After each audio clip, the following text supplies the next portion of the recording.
In this podcast, we're going to give a basic introduction to proteins, and we're going to look at some of the common functions of proteins in the human body. All right, so the word protein is derived from the Greek word proteos, meaning first. They do occur very widely in the body. A typical cell has 9,000 different proteins, and humans have over 100,000 different proteins in their body.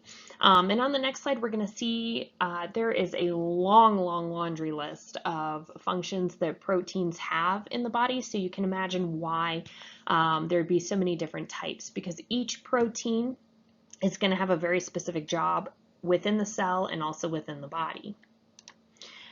We can't store proteins. There's not a place where we can store proteins, which is really good for humans because, especially as Americans, we eat way more protein than what is actually required for our body.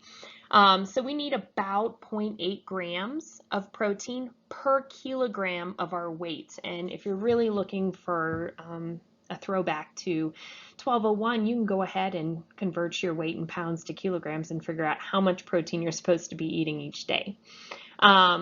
On the right-hand side, you see a recommended daily protein intake for humans. Notice that children have the largest group. They really need 1.1 grams of protein per kilogram of body weight as they are growing and developing. Children who are a little bit older need a little bit less, and that continues to go down. Adults do not need as much protein as we are not building mass either.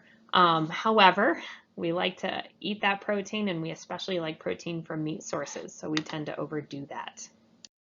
All right, so we have various functions of proteins in the human body, and I like this image that comes from your textbook because that helps us to understand all the different roles of proteins. Proteins can be structural in the body. Collagen is a connective tissue. Keratin is a structural protein that's found in hair and skin and nails.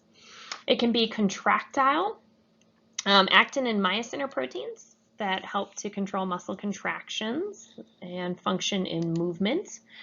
Proteins can also function in transport. They can carry oxygen. So hemoglobin specifically is a transport protein that carries oxygen in the blood. It can also function in carrying minerals as well. Proteins can also function in storage. An example that we're going to see in lab later on this semester is casein. You guys will be denaturing casein and separating it out of the rest of the milk. That's a storage protein found in milk. You also have ferritin in the body, which is a protein that stores iron in the liver. Proteins can act as hormones. They can help to regulate metabolism. Insulin is a good example of a protein hormone that's made in the pancreas, and we know that insulin helps to control blood glucose levels in the body. And my personal favorite, you're not supposed to have one, but I do, is enzymes. Protein enzymes are some of the most fun to study, and we're going to spend the second half of this chapter talking specifically about enzyme function. But if you remember back from 1201, enzymes act as protein catalysts. They speed up a reaction without being consumed in the reaction. So you have a lot of reactions that happen in the body, and a lot of those are not favorable, and they need enzymes to lower the rate of activation. So a lot of proteins function to do this so that the reactions and the metabolism, everything that you need to survive, is happening in a timely manner. A good example of this is sucrase, which is the enzyme that breaks up the disaccharide sucrose into two monosaccharides.